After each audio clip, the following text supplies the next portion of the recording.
Assalamualaikum warahmatullahi wabarakatuh. Innal hamdalillah nahmaduhu wa nasta'inuhu wa nastaghfiruh wa na'udzu billahi min syururi anfusina wa min sayyiati a'malina. Man yahdihillahu fala mudhillalah wa man yudlil fala hadiyalah. Asyhadu an la ilaha illallah wahdahu la syarikalah wa ashhadu anna Muhammadan abduhu wa rasuluh. Ya ayyuhalladzina amanu taqullaha haqqa tuqatih wa la tamutunna illa wa antum muslimun. Ya ayyuhan nasu taqu rabbakumul ladzi khalaqakum min nafsin wahidah wa khalaqa minha zawjaha wa batha minhuma rijalan katsiran wa nisaa'a wattaqullaha alladzi tasaaluna bihi wal arham innallaha kana 'alaikum raqiba. Ya ayyuhalladzina amanu taqullaha wa qulu qawlan sadida yuslih lakum a'malakum wa yaghfir lakum dhunubakum wa may yuti'illaha wa rasulahu faqad faza fawzan 'azima. Amma ba'd, fa inna asaqal hadithi kitabullah wa khairal hadi hadi Muhammadin sallallahu alaihi wasallam wa syarrul umuri muhdatsatuha wa kullu muhdatsatin bid'ah wa kullu bid'atin dhalalah wa kullu dhalalatin finnar. Ma'asal muslimin, ikhwani fillah wa akhwati, bapak-bapak, ibu-ibu, saudara-saudariku rahimani wa rahimakumullah. Alhamdulillah, segala puji bagi Allah Subhanahu wa taala yang mempertemukan kita kembali dalam kajian kitab Arba'una Haditsan fit Tarbiyati wal Manhaj, kumpulan 40 hadis tentang tarbiyah dan manhaj. Semoga Allah Subhanahu wa taala menambahkan kepada kita ilmu yang bermanfaat dan al-amal as-saleh. Langsung saja kita baca al-hadis ats-tsalis wal ishrun. Kita sudah sampai pada hadis ke-23. Ya, sudah lama kita terpisahkan dengan kajian ini karena pandemi virus corona, yang mana kita berdoa selalu kepada Allah semoga Allah segera mengentaskan musibah ini dari kita semuanya, dan semoga Allah menyembuhkan mereka yang tertimpa musibah ini, dan semoga Allah mengampuni mereka yang meninggal dunia dari kaum muslimin dan mencatat mereka sebagai para syuhada. Dari Jabir bin Abdullah radhiyallahu anhuma, anna Umar bin Khattab radhiyallahu anhu atan nabiyya sallallahu alaihi wasallam bi kitabin asabahu min ba'di ahlil kitab.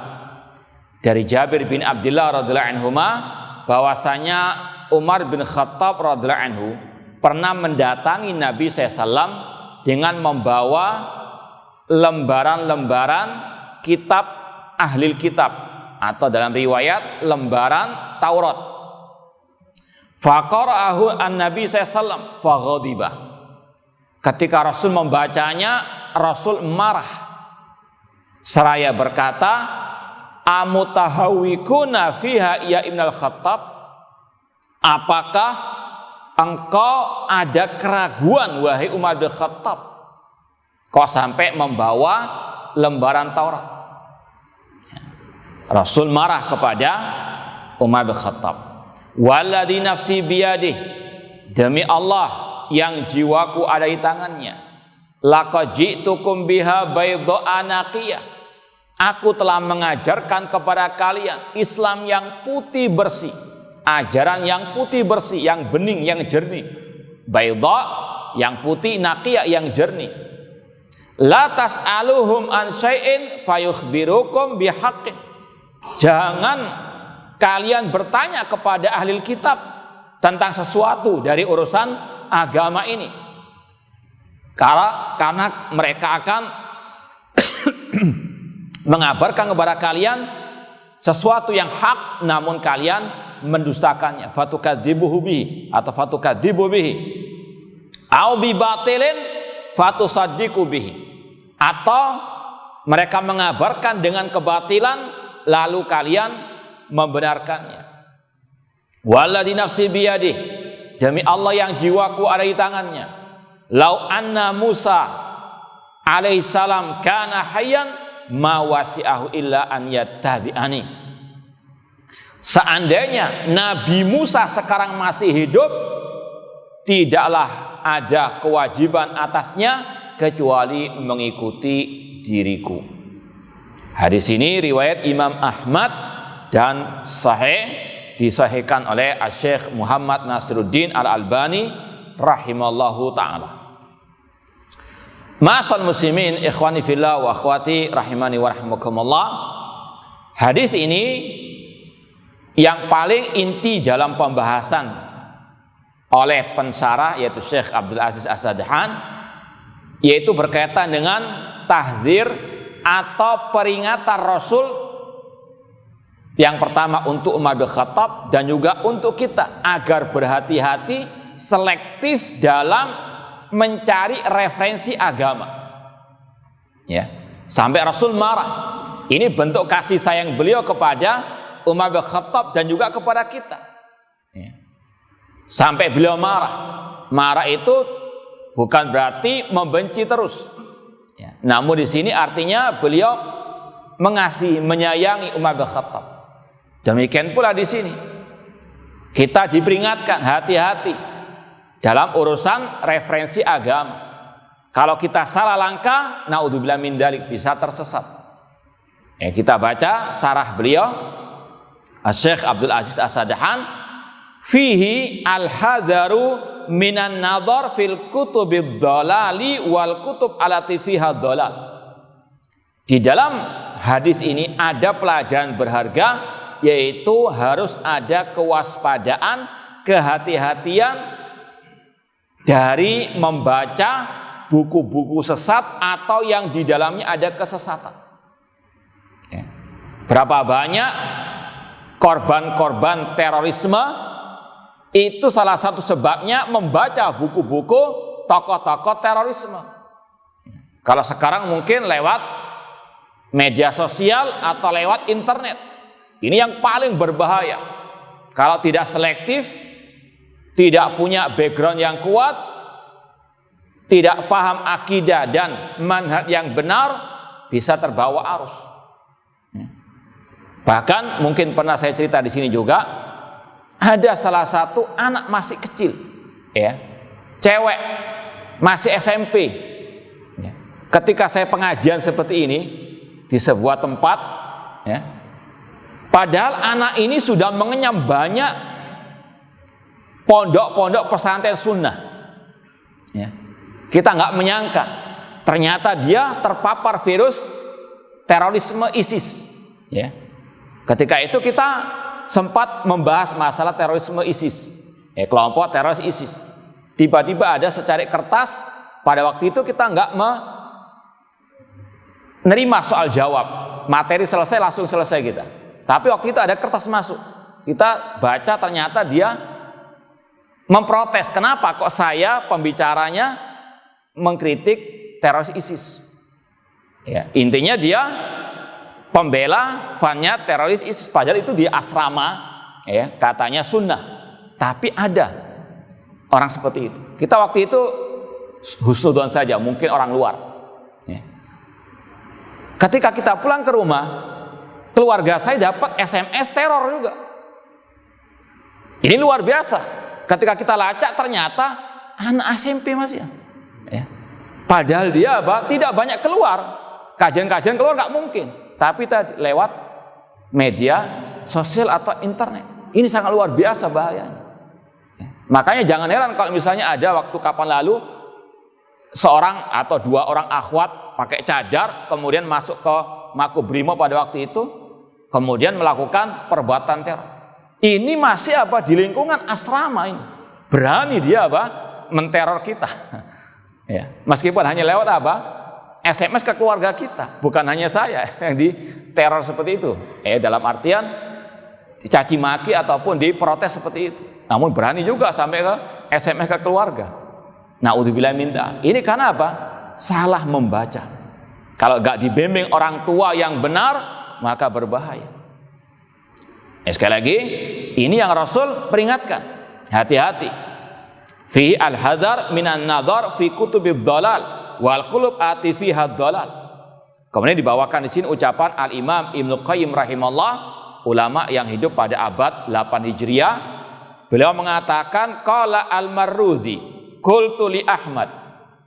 Seorang yang bernama Al-Marudhi pernah bertanya kepada Imam Ahmad, ista'artu kitaban fihi asya' radi'ah tara an akhriqahu au uhriqahu. Wahai Imam Ahmad, aku meminjam sebuah buku, tapi di dalamnya banyak pemikiran-pemikiran, pendapat-pendapat yang sesat. Ya. Sesat atau tidak itu barometernya Al-Quran dan Sunnah Rasul SAW. Yang sesuai dengan Al-Quran dan Sunnah itu yang hak.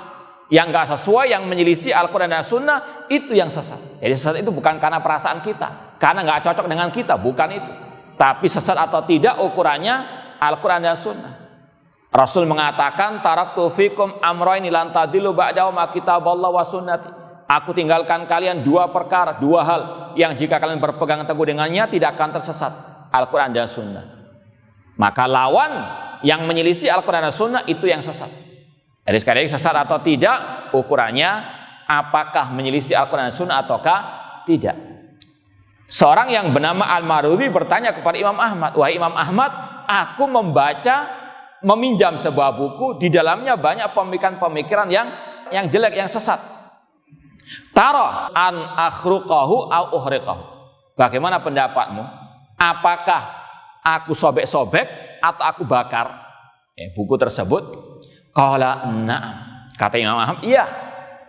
Entah engkau sobek, engkau bakar. Kemudian Imam Ahmad membawakan riwayat wa qarra'an Nabi sallallahu biyadi Umar bin Khattab kitaban iktatabahu minat Taurah wa ajabahu muwafaqatu lil Quran. Bahwasanya Rasul dahulu pernah melihat Umar bin Khattab membawa lembaran Taurat, dan Umar bin Khattab sempat dibuat takjub karena ada sebagiannya yang menyerupai isi Al-Quran, yang sesuai dengan isi Al-Quran. Fatama'ara wajhu Nabi sallallahu. Namun kata Imam Ahmad, wajahnya Rasul itu merah, marah. Hatta dhahaba bihi Umar ila tanur fa'alqahu fi. Lalu Umar bin Khattab pun pergi, langsung dibuang di tungku bara api, dibakar oleh Umar bin Khattab lembaran Taurat tersebut. Dan di sini juga fikihnya, kalau kita mendapatkan misalnya mushaf, mendapatkan mushaf yang sudah usang ya, daripada mungkin sampai berserakan dan sebagainya, dibakar saja. Ini sesuatu yang menghargai kitab Allah Azza wa Jalla, daripada sudah usang nggak dibaca juga, kemudian juga semakin rusak, lebih baik dibakar.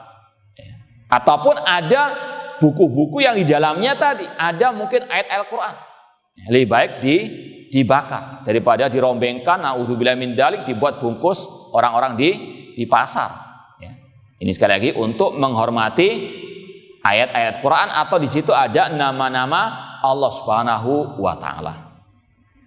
Fa kaifa law ra'an Nabi sallallahu alaihi wasallam ma sunnifa ba'da minal kutub allati yu'arad biha ma fil Qur'ani wa sunnah.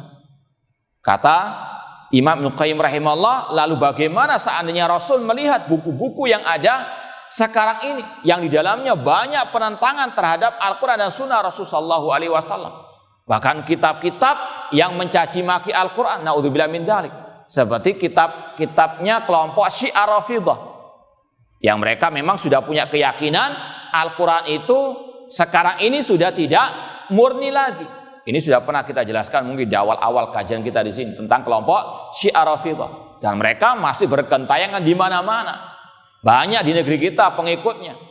Dan berapa kali saya masuk ke toko buku yang besar-besar juga, itu banyak disisipkan buku-buku mereka. Harus selektif, kalau tidak bisa termakan dengan syubhat-syubhat mereka. Ini sekali lagi untuk kehati-hatian. Atau seperti tadi, buku-buku kelompok-kelompok teroris. Jangan pernah mengatakan, wah saya sudah lama ngaji, saya sudah punya banyak ilmu. Naudzubillah min dzalik. Dulu para ulama sangat khawatir jatuh ke dalam kesesatan kalau mereka masuk ke dalam area orang-orang tersebut. Summa qala, kemudian Ibnu Qayyim rahimahullah, summa qala Ibnu Qayyim ba'da an saqa nukulan an dammi kutubid dhalal wal maqsud anna hadhil kutub al mustamila 'alal kadhib wal bid'ah yajib itlafuha wa idamuha. Kemudian setelah Ibnu Qayyim rahimahullah membawakan banyak penukilan-penukilan dari ulama salaf yang mereka memperingatkan kita agar selektif mencari buku ataupun referensi dalam urusan agama ini. Yang mana intinya kata Ibnu Qayyim, maksud semuanya ini bahwasanya kitab-kitab yang di situ ada banyak kejelekannya, banyak kesesatan, kebid'ahannya, wajib untuk itlafuha, untuk disingkirkan, untuk dihilangkan. Ya, mungkin tadi lebih selamat dibakar. Ya, sekedar pengalaman dulu waktu kita SMA ya, saya SMA-nya di Surabaya. Kita ikut si kerohanian Islam. Ya, si kerohanian Islam itu bagian ngurusi masjid, khutbah Jumat dan sebagainya. Kita jadi panitia. Waktu itu sempat kita jadi seksi dakwah. Kita membawahi perpustakaan kecil ya, dalam lemari kecil kumpulan buku-buku. Di situ buku-bukunya kebanyakan ya karangan tokoh-tokoh teroris. Dan terus terang saja, mungkin saya buka di sini. Sekolah saya di situ itu dulu penggemblengan kelompok teroris. Ya. Saya menyaksikan sendiri. Banyak ada bahkan satu angkatan saya sudah ketangkap Densus. Ya. Kakak kelas juga ada yang ketangkap. Ya. Salah satu sebabnya apa? Perpustakaannya, kitab-kitab, buku-buku terjemahannya isinya buku-buku kelompok teroris. Alhamdulillah ketika saya tahu itu adalah buku-buku sesat, karena saya istilahnya yang bertanggung jawab, saya nggak mau orang-orang tersesat gara-gara buku itu, yang itu adalah tanggung jawab saya. Maka saya pun langsung menurunkan buku-buku tersebut. Kita cari donatur, cari buku-buku yang lebih baik lagi. Karena berbahaya, dan betul, saya kali kejadian, saksi mata sendiri saya. Bahwasanya gara-gara buku itu banyak yang jatuh ke dalam jurang terorisme. Ya. Banyak mungkin yang belum paham, itu salah satu yang berbahaya, dan itu yang dicari oleh kelompok teroris, ya anak-anak SMA dan sebagainya yang masih kosong ilmunya, dipompa dengan buku-buku tersebut dan juga doktrin-doktrin mereka, dan betul banyak yang terpengaruh. Na'udzubillahi min dzalik. Kemudian kata Imam Ibnu Qayyim rahimahullah, wa hiya aula bidzalik min itlafi alatil lahwi wal ma'azif wa itlafi aniyatil khamr.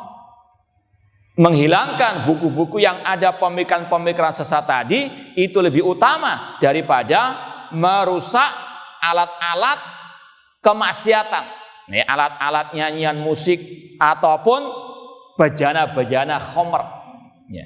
Inilah pendapat para ulama salaf. Kebid'ahan, pemikiran sesat, pemahaman sesat itu lebih berbahaya daripada kemaksiatan. Orang berbuat maksiat, minum khamr misalnya, dia merasa dalam hatinya dia salah, keliru, ya. Cuma mungkin karena teman dan sebagainya dia ikut-ikutan, atau mungkin, tapi dalam hatinya ada perasaan dia salah. Tapi beda dengan orang yang punya pemikiran sesat, seperti kelompok teroris, nggak merasa salah dia, bahkan dia merasa sebagai mujahid, pejuang di jalan Allah. Ini makanya para ulama dahulu lebih memperingatkan bahayanya pemikiran sesat daripada kemaksiatan. Dua-duanya jelek, tapi yang paling jelek pemikiran sesat. Sering kita contohkan, coba kalau maling ditangkap, perampok ditangkap, dia minta ampun, maaf dia. Tapi coba kalau teroris ditangkap, tertawa dia, senang dia. Karena apa? Ini perjuangan. Bahkan nenek moyang kelompok teroris dahulu seperti Abdurrahman bin Muljam yang membunuh Ali bin Abi Thalib radhiyallahu anhu. Dia setelah ditangkap, dia istilahnya dicincang sebagai bentuk balasan membunuh Al-Khalifatul Rasyid Ali bin Abi Thalib. Dipotong tangannya, diam dia. Tapi ketika mau dipotong lidahnya, dia mengatakan, stop dulu. Kalau dipotong lidah saya nggak bisa berzikir kepada Allah. Ini orang yang mau dihukum mati, diberikan hukuman yang luar biasa, tenang dia. Bahkan tadi masih kepingin apa? Berzikir kepada Allah karena dia merasa tidak salah. Ini bahayanya pemikiran sesat. Pemikiran sekali lagi yang menyelisihi Al-Quran dan Sunnah Rasulullah SAW. Nah, qultu fa inna dararaha adzam min darari hadhihi. Kata Imam Ibnu Qayyim rahimahullah, bahayanya pemikiran-pemikiran kitab-kitab yang sesat itu lebih berbahaya daripada alat-alat maksiat tadi. Qultu, kata penulis buku ini, wa qad sa'altu al-Imam Ibnu Abbas rahimahullah taala aman wajada kutuban bid'iyatan wa syirkiyah wa ya'rif annaha mamluka fahalau an yuhriqaha. Imam Ibnu Abbas rahimahullah taala ditanya, kata penulis, aku bertanya kepada Imam bin Bas, guru beliau, tentang orang yang mendapati buku-buku yang penuh dengan kebid'ahan atau kesyirikan yang menyuruh kepada peribadahan kepada selain Allah, peribadahan kepada kuburan keramat dan sebagainya, apakah boleh untuk dibakar? Ya, tentunya tadi yang berhak, yang memiliki buku tersebut atau yang memiliki kekuasaan atas buku tersebut. Kata Syekh bin Bas, fa'ajaba athabahullah idza kana lahu sulta falahu dzalik. Kalau dia punya kekuasaan, silahkan. Makanya tadi karena kita bagian si perpustakaan yang membawai perpustakaan kita tadi itu, kita berhak untuk menyingkirkannya. Cuma kalau bukan tanggung jawab kita, bukan kita penguasanya, maka jangan masuk rumah orang kemudian diambil bukunya dibakar, jangan. Geger nanti. Jadi tetap harus ada mainnya. Cuma paling tidak watawasaw bil haqqi watawasaw bi as-sabr. Kata beliau, idza kana al-sulta falahu dzalik. Ya, makanya kaidah ahli sunnah dalam amar ma'ruf nahi mungkar, kalau itu bukan di bawah kekuasaan kita nggak punya kekuasaan, tidak boleh dengan tangan. Seperti kejadian kemarin di Perancis, kita ingkari, kita kutuk dengan keras penghinaan kepada Nabi Muhammad SAW. Baik orang kafir, orang mukmin, orang muslim yang menghina Nabi, kita ingkari dengan keras. Tapi adapun main hakim sendiri, ini menyelisih syariat Allah Subhanahu wa taala, tetap tidak boleh. Maka sekali lagi, dalam urusan agama ini semuanya ada ajaran dari Rasulullah SAW. Ittabi'u, ikuti. Jangan membuat ajaran baru atau menyelisih ajaran Rasulullah SAW. Meskipun niat kita baik, niat membela Nabi, namun harus dengan cara Nabi, bukan dengan asal-asalan. Wa ilam yakun lau sulta falyarfa biha ila man lau sulta. Kalau dia tidak punya kekuasaan, jangan main hakim sendiri, laporkan kepada pihak yang berwenang. Ini sekali lagi kaidah, bukan hanya dalam masa ini saja, dalam semua amar ma'ruf nahi mungkar. Kalau kita tidak punya kekuasaan, jangan main hakim sendiri ataupun kita pakai kekuatan. Naudzubillah min dzalik, kerusakannya akan lebih besar lagi. Wa mimma yadkhul fil hadar min kutubid dhalal al hadar minan nadhar fil qanawat alati turidu asyubuhat wa bi khassa wa kad asyahwat wal mubadar yatakhallus minha. Kata beliau, kalau sekarang ini bukan hanya buku-buku yang diwaspadai, namun juga televisi, atau mungkin sekarang yang lebih berbahaya lagi, medsos atau internet, harus ada kehati-hatian. Apa itu tadi? Seorang anak harus ada pendampingan dari orang tua. Sampai tadi, meskipun anak itu sudah mengenyam pendidikan di pondok-pondok sunnah, tapi masih juga terkena virus kelompok teroris ISIS. Harus ada sekali lagi kehati-hatian. Jangan sudah jadi korban yang susah, karena pemikiran ini susah untuk dihilangkan. Illa ma rahimallah, kecuali dengan rahmat dan hidayah dari Allah Subhanahu wa taala. Al-wiqayatu khairun minal ilaj, mencegah lebih baik daripada mengobati. Kemudian kita lompati sebagian yang sudah ini intinya sudah kita bahas tadi. Wa fihi al-istighna bil Qur'an wa sunnah anil kutubis sabiqah. Kemudian di antara faedah hadis ini, cukuplah bagi seorang muslim atau muslimah Al-Quran dan Sunnah Rasulullah SAW dengan pemahaman para sahabat. Cukup apa yang Allah ajarkan, yang diajarkan Rasulullah SAW dengan pemahaman para sahabat. Gak usah cari ajaran-ajaran yang lain. Kita saja untuk mengamalkan Al-Quran dan Sunnah dengan pemahaman para sahabat itu sudah luar biasa banyaknya. Mungkin banyak yang juga belum kita laksanakan. Ngapain cari ajaran yang baru? Contoh masalah zikir misalnya. Rasul mengajarkan zikir mulai kita bangun tidur sampai tidur lagi. Rasul mengajarkan kepada kita zikir mulai kita bangun tidur. Alhamdulillahilladzi ahyana ba'da ma amatana wa ilaihin nusyur.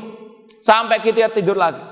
Ada ajarannya, ada zikir-zikirnya. Ngapain cari zikir-zikir yang baru? Zikir pagi dan petang. Ketika kita mungkin nggak ada kajian, kita selesai salat subuh, zikir selesai salat subuh, kemudian zikir pagi hari. Ada ajarannya. Banyak lagi. Petang hari juga demikian, selesai salat asar, kita lanjutkan zikir, selesai salat, zikir petang hari. Kita keluar rumah ada zikirnya, masuk rumah ada zikirnya, keluar masjid ada zikirnya, masuk masjid ada zikirnya, semua ada zikirnya. Kurang apa kita? Sekali lagi, ikut yang sudah ada ajarannya. Sebagaimana kata seorang sahabat Rasul yang bernama Abdullah bin Mas'ud, ittabi'u wa la tabtadi'u faqad kufitu. Ikuti yang sudah ada ajarannya, jangan ngarang-ngarang ajaran baru, jangan berbuat bid'ah, karena kalian sudah dicukupi. Kemudian wa fihi azimu fitnati syubuhat. Di dalam hadis ini ada peringatan bahayanya fitnah syubuhat, kerancuan dalam beragama, gagal paham dalam masalah urusan agama. Pemikiran-pemikiran sesat ini sangat berbahaya. Sekali lagi, kita jangan hanya mencela aksi terorismenya saja, namun apa akar kesesatan terorisme tersebut? Tidak lain tidak bukan kecuali dari kitab-kitab mereka. Pemikiran-pemikiran mereka yang disebarluaskan di mana-mana. Mereka juga pakai ayat, mereka juga pakai hadis. Antum kalau pernah tapi jangan nyoba-nyoba kecuali ahlinya lah sudah, atau yang punya background yang kuat. Kitab-kitab mereka penuh dengan ayat-ayat. Orang-orang awam nggak bisa membantahnya. Bahkan mohon maaf, sampai BNPT dulu pernah ngundang ulama-ulama dari luar, seperti yang barusan meninggal dunia Syekh Ali bin Hasan Al-Halabi Al-Athari, ulama hadis dari negeri Yordania, hari Ahad kemarin meninggal dunia rahimahullah ta'ala. Beliau diundang oleh BNPT untuk menasehati terpidana atau tahanan kasus terorisme di Nusa Kambangan beberapa tahun yang lalu. Kenapa? Nggak sembarangan bisa membantah pemikiran mereka. Mereka ada yang hafid Al-Quran, mereka ada yang hafal kitab-kitab hadis, mereka fasih bahasa Arab luar biasa. Nggak sembarangan, jangan diremehkan. Maka kalau ada yang terpengaruh atau banyak terpengaruh dari para sahabat, memang itu bahayanya pemikiran sesat. Bukan hanya kita mencela aksi terorisme, ini yang harus juga diberantas, pemikiran-pemikiran mereka ini. Lewat kitab-kitab mereka ini sangat berbahaya.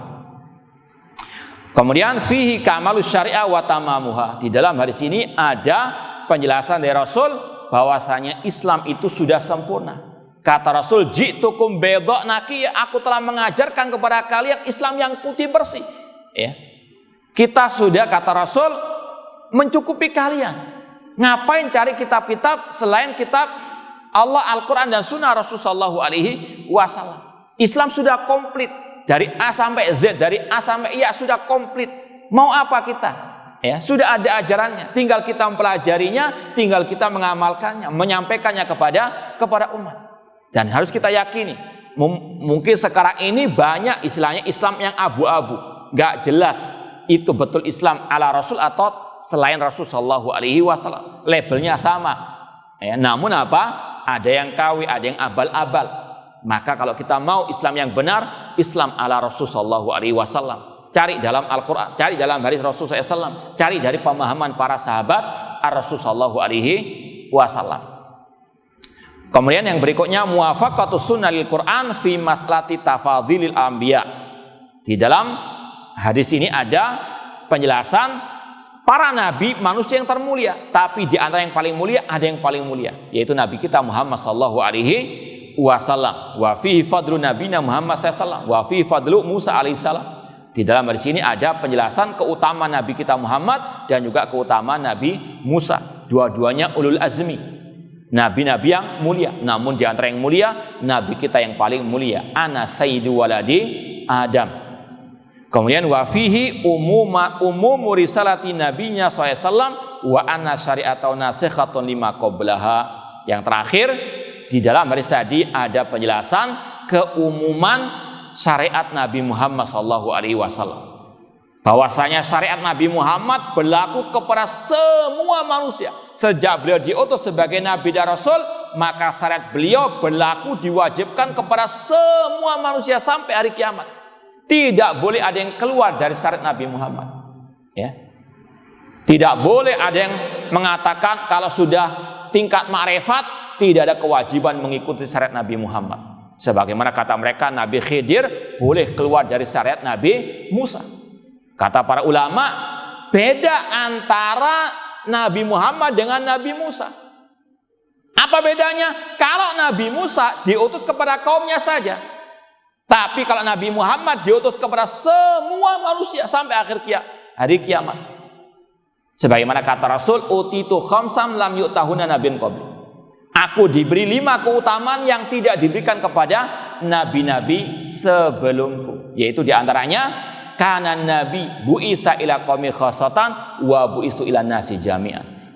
Dahulu para nabi diutus kepada kaumnya masing-masing, namun aku diutus kepada seluruh umat manusia. Bahkan Rasul diutus kepada para jin.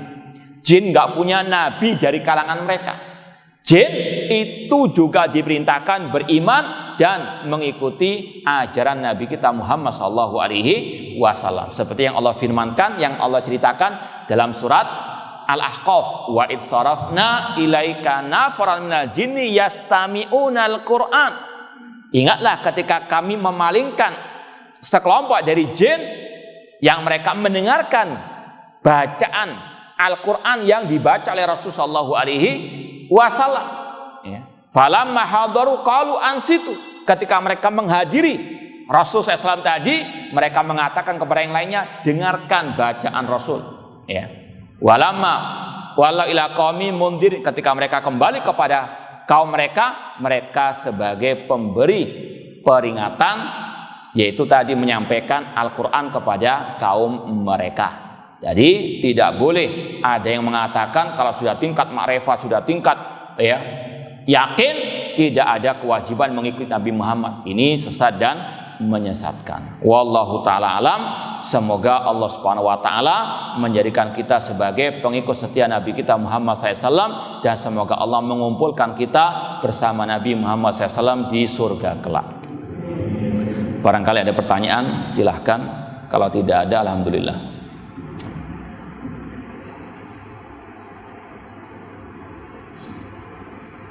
Tidak ada. Ya, kalau tidak ada, alhamdulillah, cukup sekian. Kurang lebihnya mohon maaf, dan saya ucapkan jazakumullahu khairan katsiran atas perhatiannya. Aku qouli hadza wa akhiru da'wana anil hamdulillahi rabbil alamin. Wassalamualaikum warahmatullahi wabarakatuh.